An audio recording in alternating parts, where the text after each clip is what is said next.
Welcome to the show the tales of movies. आज हम इस एपिसोड में American supernatural horror film the Last Voyage of the Demeter को हिंदी में explain करेंगे।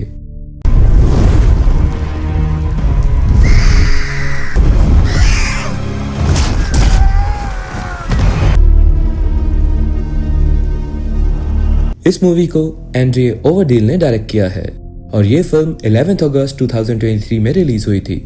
ये फिल्म ब्राम स्टॉकर के 1897 में लिखे गए उपन्यास ड्रैकुला के एक अध्याय द कैप्टन्स लॉग का रूपांतरण है। तो चलिए इस मूवी का हिंदी एक्सप्लेनेशन स्टार्ट करते हैं। फिल्म शुरू होती है 6 अगस्त 1897 में व्हाइट बे इंग्लैंड के तट से। यहाँ एक जहाज पाया जाता है जो समुद्र के तूफानों से टकराती हुई बहुत बुरी तरह हालत से किनारे पहुंचा था। वहाँ की पुलिस उस जहाज की खोजबीन करती है। तभी उनमें एक फ्लेचर नामक सिपाही जहाज की तरफ से एक डायरी के साथ डरा हुआ आता है। वो अपने ऑफिसर से कहता है कि वो जहाज पर गया था ये देखने कि शायद कोई जिंदा ना हो, पर वहाँ कोई भी जिंदा नहीं था। यह सुनकर सबके होश उड़ जाते हैं। उस सिपाही को जहाज के मलबे में एक कैप्टन लॉग मिलता है जो उस जहाज के कैप्टन इलियट का होता है। इसमें लिखा था कि यह लॉग एक रिकॉर्ड है और एक वार्निंग भी। अगर उसने तुम्हें ढूंढ लिया तो भगवान तुम्हारी रक्षा करे, क्योंकि उसने डिमीटर को तबाह कर दिया है। हम उसे रोकने की कोशिश करेंगे, लेकिन अगर हम असफल होते हैं तो भगवान तुम्हारी आत्मा पर दया करें। इस लॉग को पढ़ने से यह पता चलता है कि कोई बहुत ही भयानक चीज इस जहाज पर है और हमें 4 हफ्ते पहले की कहानी दिखाई जाती है, जहां कुछ रोमानियन लोग घोड़ा गाड़ी पर ड्रैगन के सिंबल बने बड़े बड़े लकड़ी के बक्से लेकर चल रहे थे। और थोड़ी देर में वो लोग वर्ना के तट पर पहुंचते हैं और वहीं हम डिमीटर नामक शिप को देखते हैं जिसमें उन्हीं बक्सों को रखा जाना था और उसे लंदन की ओर ले जाना था। वहीं हम कैप्टन इलियट और उनके ग्रैंडसन टॉबी को देखते हैं। शिप में कुछ क्रू मेंबर्स की कमी थी, इसलिए कैप्टन इलियट वॉचचेक नाम के अपने क्रू मेंबर को कुछ हट्टे कट्टे ताकतवर लोगों को जल्द से जल्द ढूंढने को कहते हैं ताकि वो कार्गो लोड कर जल्दी से जल्दी लंदन रवाना हो सकें। वॉचचेक पोर्ट पर अनाउंस करता है कि उन्हें लंदन जाने वाले जहाज पर काम करने के लिए 3 काबिल और मजबूत आदमियों की जरूरत है, जिन्हें भारी कीमत गोल्ड के रूप में दी जाएगी। तभी बहुत से लोग इकट्ठा हो जाते हैं और अपना अपना परिचय देने लगते हैं। तभी वहाँ क्लीमस नाम का एक नौजवान भी होता है जो बताता है कि वो कैम्ब्रिज यूनिवर्सिटी से डॉक्टर है और खगोल विज्ञान का ज्ञान भी रखता है। वो कहता है वो जहाज पर उन लोगों के बहुत काम भी आ सकता है और साथ ही उसे शिप का भी थोड़ा बहुत नॉलेज है।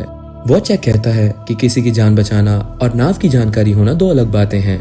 एक नाविक कभी किताब पढ़कर नहीं बल्कि समुद्र के बीच में जाकर सीखता है। क्लेमन समझाने की कोशिश करता है, लेकिन वॉचचेक ये कहकर कि उसे मजबूत क्रू की जरूरत है ना कि पैसेंजर्स की, उसे यह कहकर रिजेक्ट कर देता है और उसके बदले एक दूसरे व्यक्ति को काम पर रख लेता है।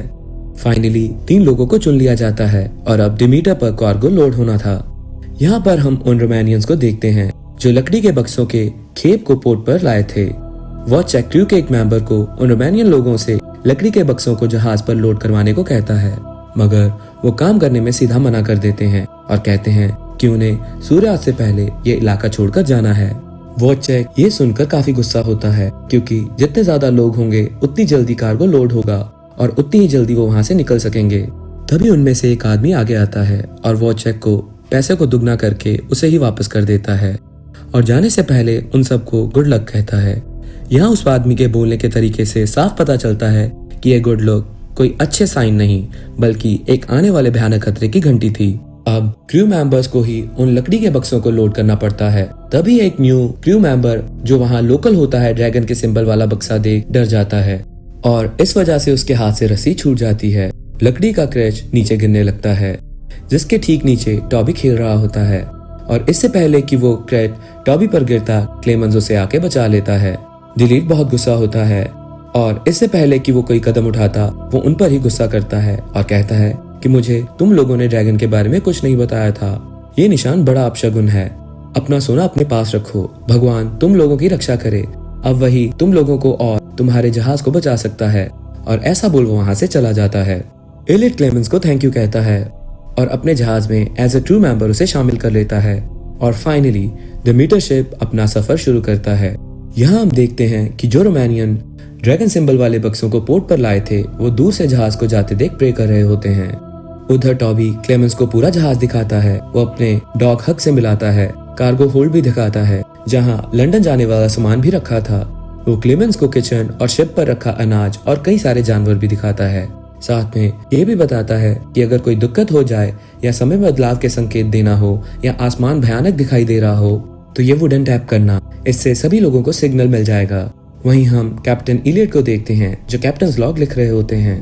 आपकी जानकारी के लिए बता दें कि कैप्टन्स लॉग एक रिकॉर्ड होता है जो हर सेलिंग जर्नी का होता है और कैप्टन द्वारा लिखा जाता है, जो यात्रा में घटित हो, जैसे कि trips progress, maintenance issue, coordinates of things found at sea, weather conditions etcetera. Eliot लिखते हैं कि 6 जुलाई को हम कार्गो लेकर लंदन निकले, जिसमें टर्किश कॉटन, 10 बैरल पेट्रोलियम और प्राइवेट क्रेट्स हैं। मेरे साथ 9 लोग हैं, जिसमें 5 क्रू मेंबर्स, एक शिप डॉक्टर, 2 मेट्स, एक कुक और मैं कैप्टन वॉचेक कहते हैं कि उन्होंने तय किया है ये उनकी लास्ट ट्रिप होगी। इसके बाद वो टॉबी को लेकर कंट्री साइड में रहेंगे, क्योंकि उन्होंने अपनी बेटी से वादा किया था कि वो टॉबी के फ्यूचर को समुद्र की हवा में नष्ट नहीं होने देंगे।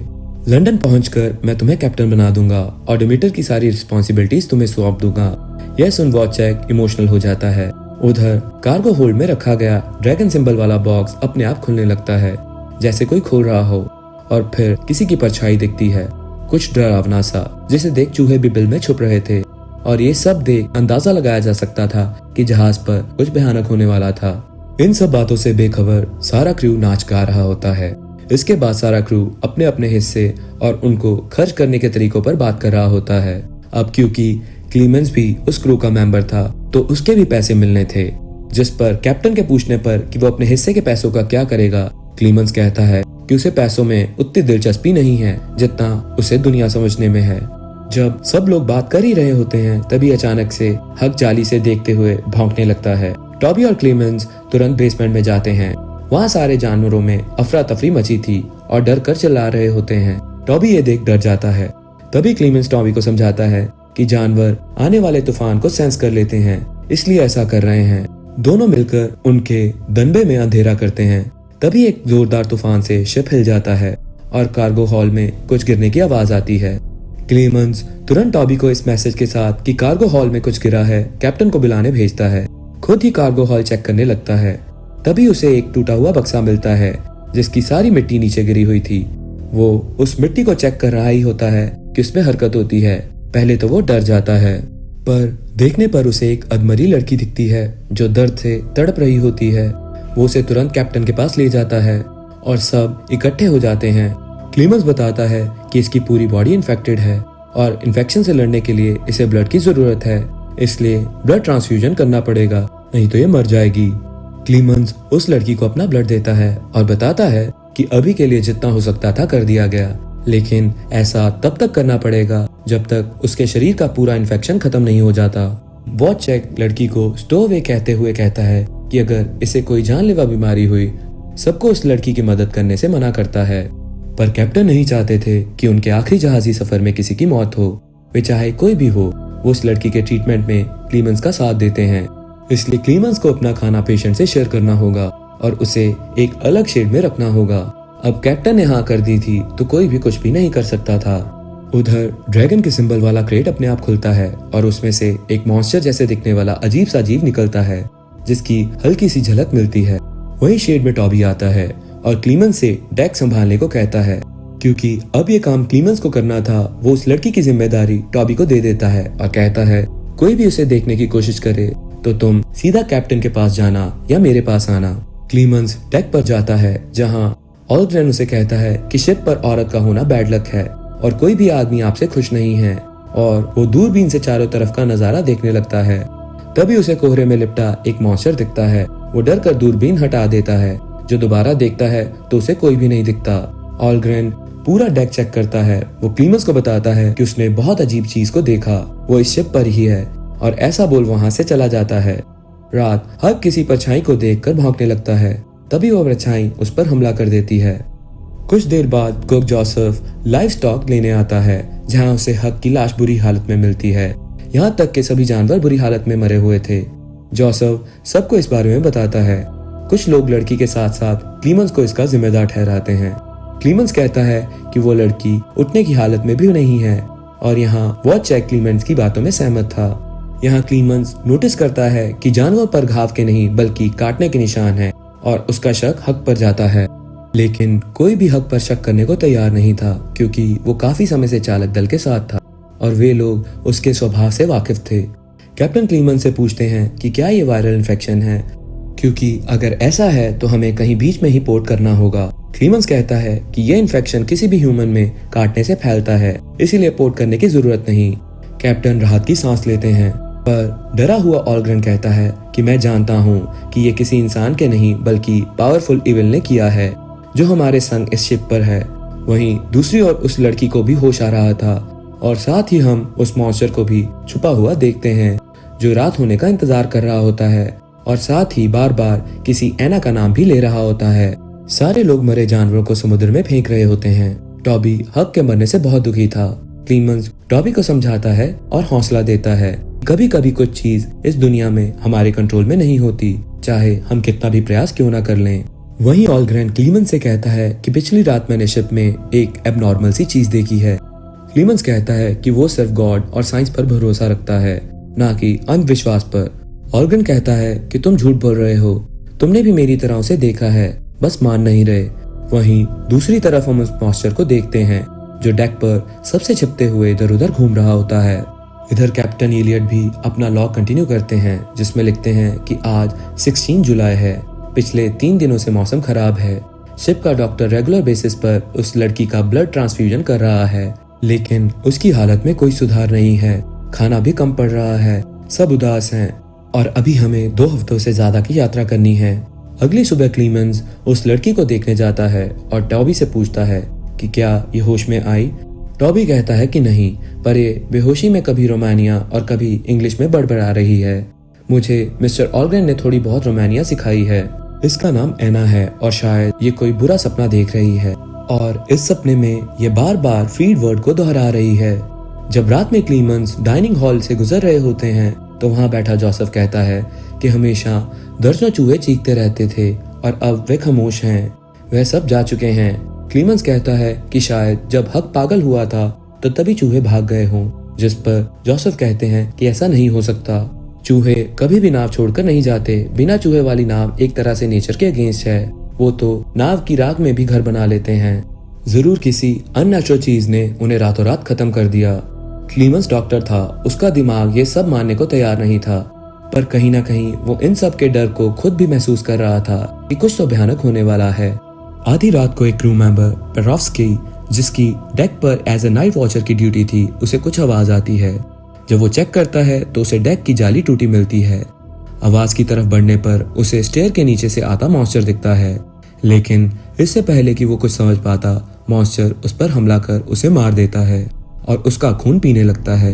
खून पीते ही उसकी ताकत बढ़ने लगती है और अब वो मॉन्स्टर उसे खाने भी लगता है।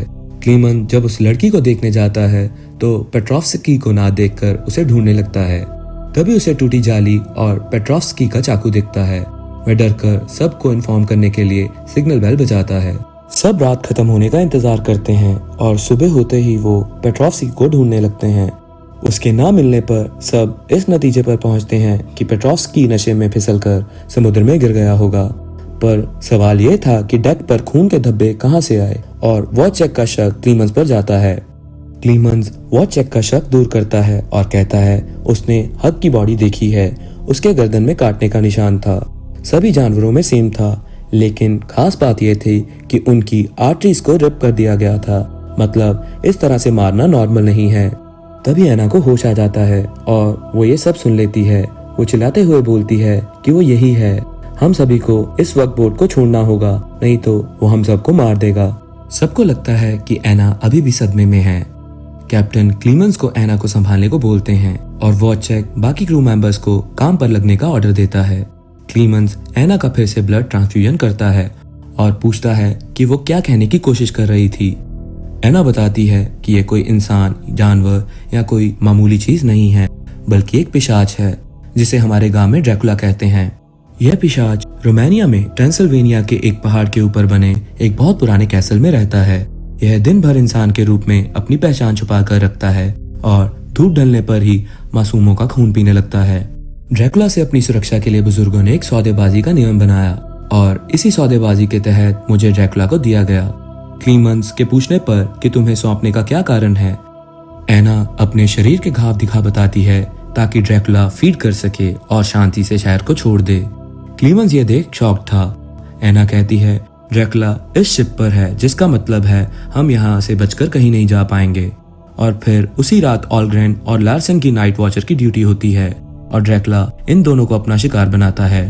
ड्रैकुला लार्सन को बुरी तरह से मार देता है और ऑलग्रेन ड्रैकुला से बचने के लिए ऊपर चढ़ जाता है, लेकिन ड्रैकुला उसका पीछा कर उसे घायल कर देता है। तूफान जोरों पर था और शिप को कंट्रोल करने के लिए भी कोई नहीं था, जिससे शिप बुरी तरह डगमगाने लगता है। सभी जागकर डेक की तरफ पहुंचते हैं। वॉचचेक और क्लीमेंस शिप को संभालते हैं और लार्सन और ऑलग्रेन को ढूंढते हैं। डेक पर खड़े टॉबी के ऊपर गिरते खून को देखकर सबकी नजर ऊपर ऑलग्रेन पर जाती है। उसे नीचे उतारा जाता है। होश आते ही वह बेकाबू होने लगता है, इसलिए उसे बांध दिया जाता है।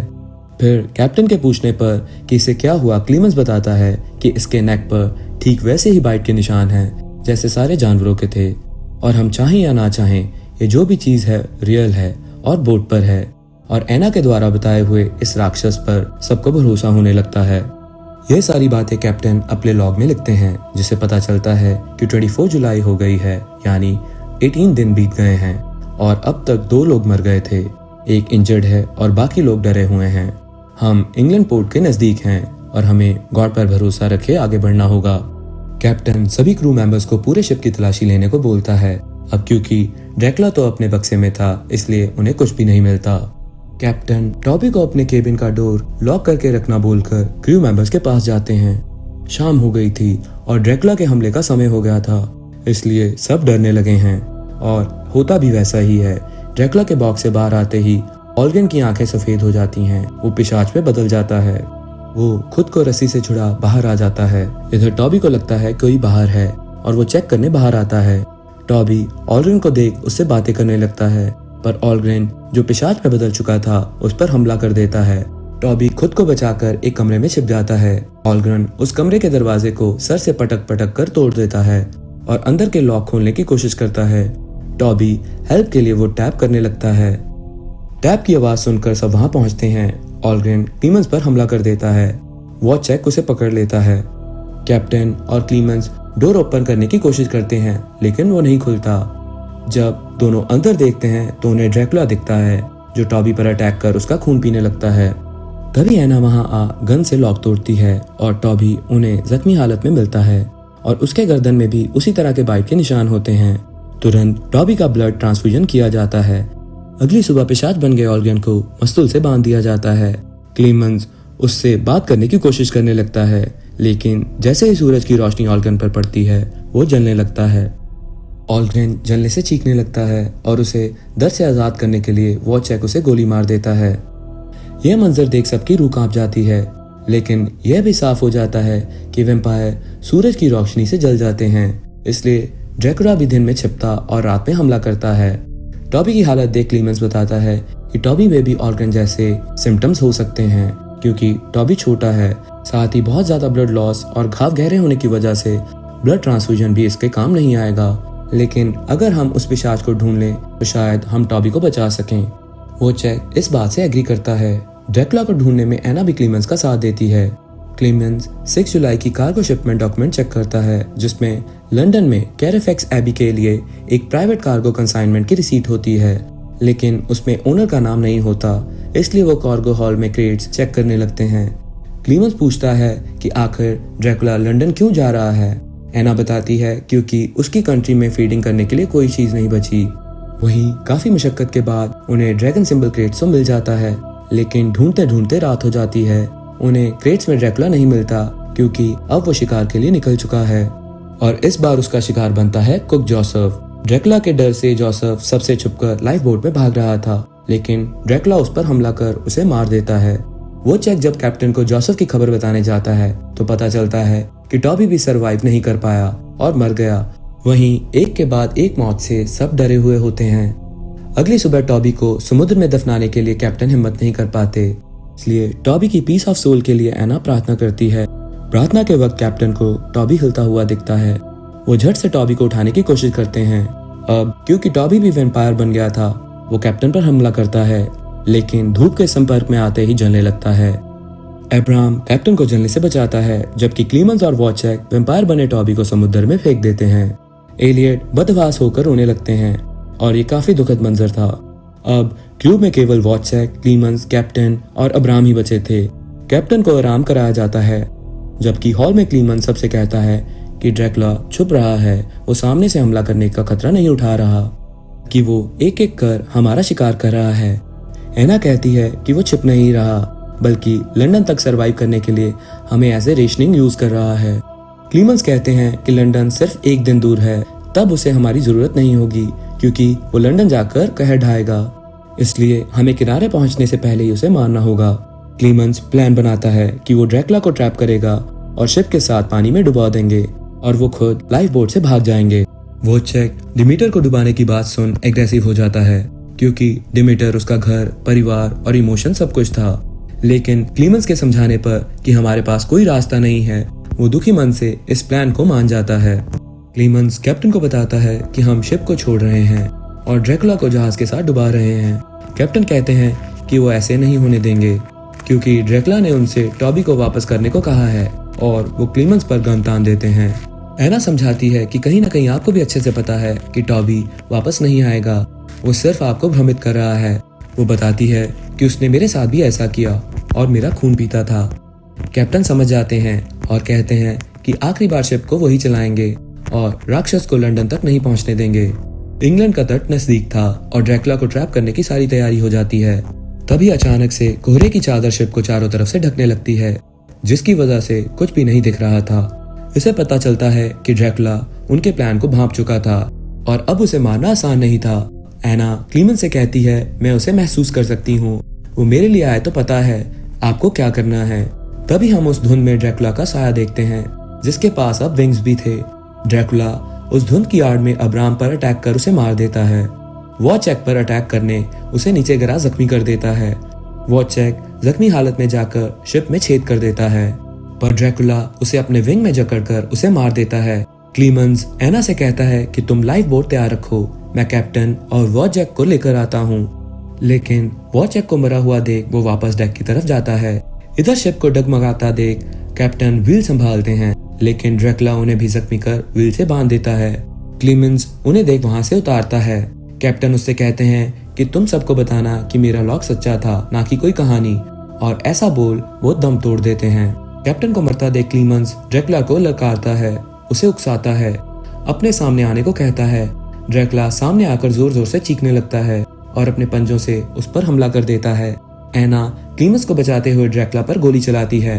ड्रैकुला अब एना को पकड़ उसका खून पीने लगता है। क्लीमेंस उस पर कुल्हाड़ी मार एना को बचाता है। दोनों भागते हैं, पर ड्रैकुला क्लीमेंस को दबोच लेता है। क्लीमेंस कहता है कि वो उससे नहीं डरता, जिस पर ड्रैकुला कहता है कि तुम जरूर डरोगे। और जैसे ही क्लीमेंस को काटने वाला होता है, एना रस्सी काट मस्तूल के एक हिस्से में उसे दबा देती है। एना और क्लीमेंस जहाज से कूद जाते हैं। उन्हें लगता है कि ड्रैकुला मर गया, जहाज के साथ डूब गया, लेकिन तेज तूफान के चलते शिप डूबने से पहले इंग्लैंड के तट पर पहुंच जाता है। और यह वही सीन है जो मूवी के स्टार्ट में देखा था। ड्रैकुला अपने सुपरनेचुरल पावर से मस्तूल को हटाने में कामयाब हो जाता है और जीत की चीख मारता है। इधर एना और क्लीमेंस एक लकड़ी के सहारे तैरते रात बिताते हैं। अगली सुबह क्लीमेंस की नजर एना पर जाती है तो वो उसकी श्वेत पड़ चुकी आंखें देखता है। वो बताती है कि ड्रैकुला के काटने की वजह से वो भी पिशाच में बदल रही है। ब्लड ट्रांसफ्यूजन इस प्रक्रिया को धीमा कर सकता है, लेकिन रोक नहीं सकता, और मैं पिशाच नहीं बनना चाहती। दोनों एक दूसरे को धन्यवाद दे आखिरी बार अलविदा कहते हैं। फिर एना अपनी इच्छा से सूरज की पहली किरण के साथ खुद को जला लेती है, जबकि क्लीमेंस किनारे पहुंच जाता है। अगले सीन में हम देखते हैं कि न्यूज़पेपर के जरिए हर जगह इस घटना की खबर फैल चुकी होती है। न्यूज़पेपर में डिमेटर को घोस्ट शिप विदाउट सर्वाइवर का नाम दिया जाता है, लेकिन इस शिप में ड्रैकुला और क्लीमेंस बचे हुए हैं, ये बात किसी को नहीं पता थी। क्लीमेंस लंदन पहुंच जाता है और वो जानता था कि अगर जहाज नहीं डूबा तो ड्रैकुला भी जिंदा है, इसलिए वह कहता है कि इस शहर में वह राक्षस शिकार ढूंढ रहा होगा, लेकिन मुझे पता है कि वो दिन के समय कहाँ आराम करेगा। हम क्लीमेंस के हाथों में कार्गो शिपमेंट के डॉक्यूमेंट्स देखते हैं, जिस पर ड्रैकुला का पता था कैरफैक्स एबी। क्लीमेंस एक लोकल शराब खाने जाकर कैरफैक्स एबी जाने का रास्ता पूछता है। बारमेड कहती है, वैसे तो यहाँ से 2 घंटे हैं, लेकिन हो सके तो दिन में जाना। क्लीमेंस वहां बैठकर अपने नोटबुक में एना के चित्र बनाता है। तभी उसे डिमीटर में दिए जाने वाले वुडन टैप की तरह की दस्तक सुनाई देती है, जिसे सुन क्लीमेंस चौंक जाता है और हम यहाँ ड्रैकुला को इंसानों के कपड़े पहने हुए देखते हैं। क्लीमेंस पर हंसते हुए देखते हैं। देखते ही देखते ड्रैकुला गायब हो जाता है, लेकिन क्लीमेंस उसके साये को बाहर जाता देख लेता है और उसका पीछा करता है। साथ ही अपने मरे हुए साथियों को याद और सम्मान में यह कसम खाता है कि वो ड्रैकुला को मिटा देगा और वापस नर्क भेज देगा। और ये मूवी यहीं पर खत्म हो जाती है। इस मूवी का ये हिंदी एक्सप्लेनेशन आपको कैसा लगा? अगर पसंद आया हो तो इसे लाइक करें और जी हाँ, हमारे चैनल को शेयर और सब्सक्राइब करना ना भूलें। आपसे जल्द मुलाकात होगी। खुश रहिए, आबाद रहिए।